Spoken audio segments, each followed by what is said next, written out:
Hey everyone, welcome back to another video. I've been working on a bunch of just random things since the last video. I've been working on the elk, of course, also, but I've been checking out some random things I noticed. One thing I did notice was the player was teleporting from the start location to the save location. And I added a loading screen and reordered the way things load so that you can't see that anymore. So now if we load, we have a loading screen that hides that teleport so you can't see yourself teleporting across the map. And then the HUD loads and the controls load. And I added a bunch of safety features also to prevent, like, if you load next to this chest and you try to open the chest before the game actually loads, it would crash because, like, the functionality for opening this chest and loading these items hasn't actually loaded fully yet, and you're trying to open something and, like, there's nothing on the other side of the door, so the game crashes. But I got a lot of that fixed. I just kind of was fixing random things. But I noticed the stat bars disappear when I equip, but I think they work if I think that only happens if I load right next to them. If I load away from them and walk into the radius, they seem to work just fine. I don't know why that happens, like if I load in their radius. It only happens if I load in their radius. If I walk in, like, everything's fine. So I thought my thing was working a lot better in the last video, the combat, than it really was. So what was happening was I had a lot of collision, and so you do like a trace detection for all the weapons. It's like a trace detection. It's the same type of trace detection here. It's just a different shape, and the same with the knife for all the tools, the hatchet for wood cutting. Everything uses this trace. And I had the stat bar was detecting traces.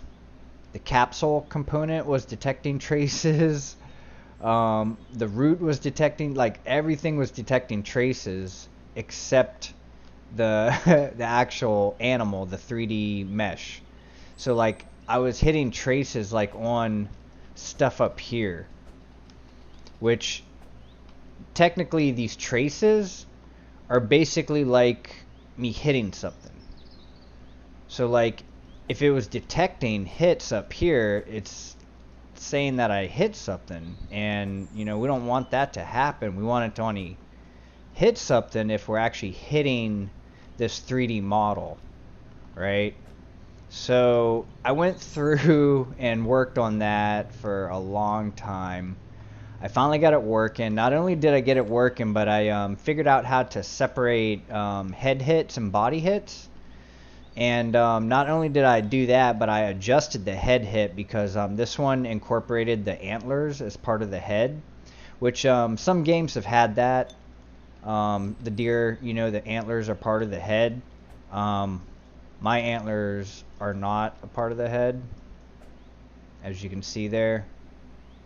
You don't hit anything if you hit the antlers. That way, if you're shooting with the bow from really far away, and you, like, the arrow goes to the antlers, you don't hit like a headshot, like some games have. But if we do hit the head, oh, he stood up. You lucky, because I was about to crack you in the face. So we got headshot sounds, we got body shot sounds, we got all kinds of cool stuff happening. We got floating numbers. I fixed some crouch detection.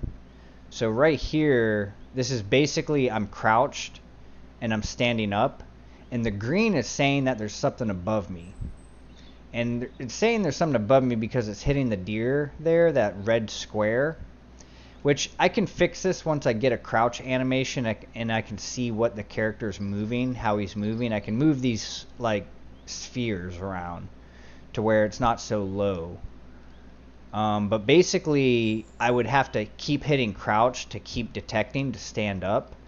But now I set it to where it kind of just keeps detecting itself until there's a possible time to stand up, and then it stands up. So that's kind of cool. I found that out by accident, crouching and harvesting these things. So we got some really wet harvesting sounds.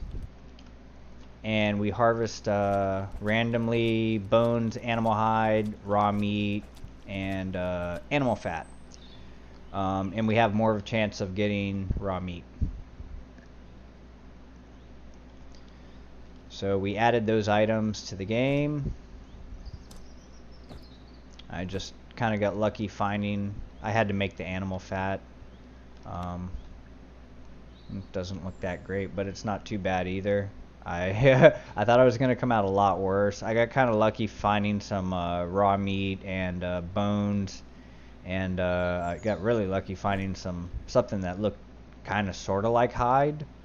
I guess it's like silky cloth, but it'll do for now. So yeah, we get these 4 items when we harvest animals. I eventually want to make it to where you get different types of meat when you harvest different animals, and I don't know, different types of hide or something. I don't know, maybe you get like a fang or something from the wolf and you can make some jewelry from them, like different items. But for now that will work. There's a bunch of other things I need to work on. Did we kill all the elk? Hold on, let's reload. I only got 3 of them. I need to I need to make the spawners still. I like this little loading screen. Takes a little while to get the controls though. So I actually had this in the game right here, the DPS. It automatically calculates the DPS based off the attack speed and the damage.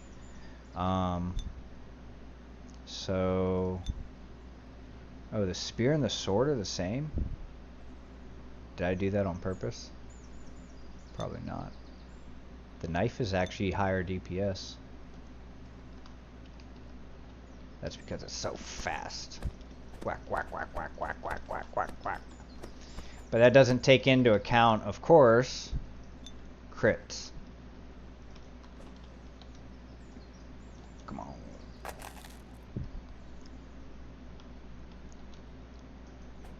Oh. This is actually kind of fun now.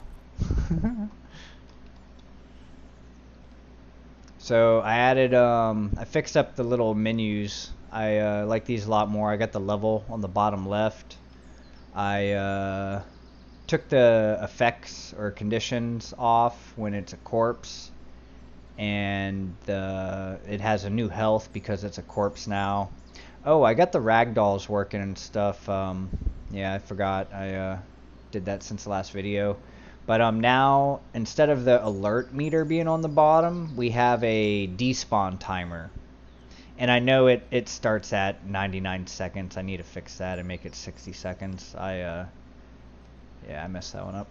But yeah, I think it looks pretty good. We got the health bar and the stamina bar kind of showing through on the icon, like right there in the middle.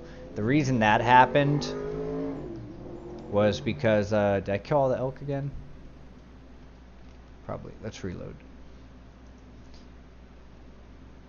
The reason the health bar and the stamina bar look like that is because the elk was the first one I made, and you can see how it looks here. It actually looks pretty cool. But every picture I made since then, none of them lined up like that. This one kind of does. But you can see that I don't know, I gotta figure something out for that. But I actually made gold and silver variations, and I added a bunch of effect things. They're just on there so I can kind of see them right now. Like, I can tell the last one there, it's supposed to be slashing damage, like claw marks, but you can't tell what it is. So I'm gonna have to figure something out, a different type of picture for that. But the other ones look pretty good. You can tell that that's fire, you can tell that it's blood drops, and you can tell that's a broken bone. You can tell that's a male. It's male, just because I was throwing them all out there to see them. Yeah, so I think that looks pretty good. The alert bar is going to be on the bottom. It's just set on 50 right now. I haven't set up like an alert system. But I've got like a pretty cool idea for like a hearing and eyesight alert radius that should work interchangeably for like the predators and the prey. Oh man, look at that IK bone. Look at that IK bone.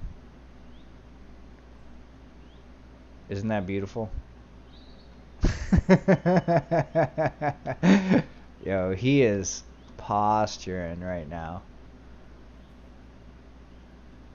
He's killing it. Are you gonna move, dude? You're just gonna stand there like that? Is he stuck? He's probably stuck like that. Anyways, yeah, so, you know, we haven't fixed up any of the other animals yet. You can see they still have level 30. And we gotta set up something for all these effects to happen. I'll probably just hide them for right now until I do that and just set up like the male and female thing. I think that wolf is actually stuck.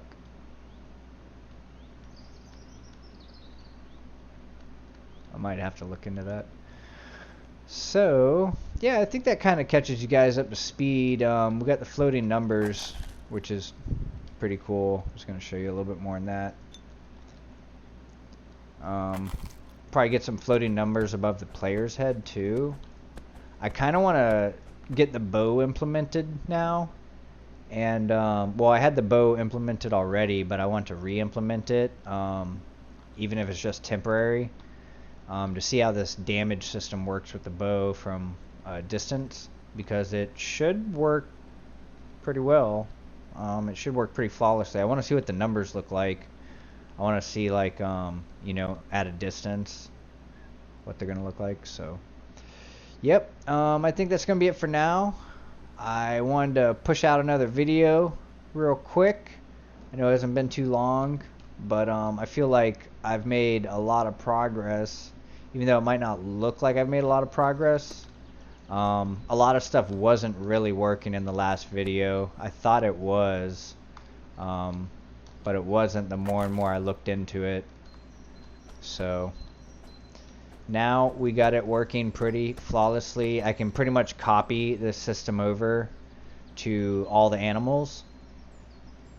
You know, we got the ragdolls working. We got harvesting working. We got despawning working. We got pretty much everything working. I just want to put some alert system stuff on there. And I got to make the spawners to where the spawners spawn, you know, like, I don't know, between levels, and then the level sets the max health. Let's drink some water and eat some bread. And yeah, once we get the spawners, I can start positioning them and setting up behavior after that. Right now they're just randomly roaming. In most games that's what they do, but my game, they're gonna do some more realistic stuff. Way more realistic stuff than randomly roaming. So stay tuned, guys. I can't wait to show you what I have in store for this game. And yeah, stay tuned. Thanks for watching.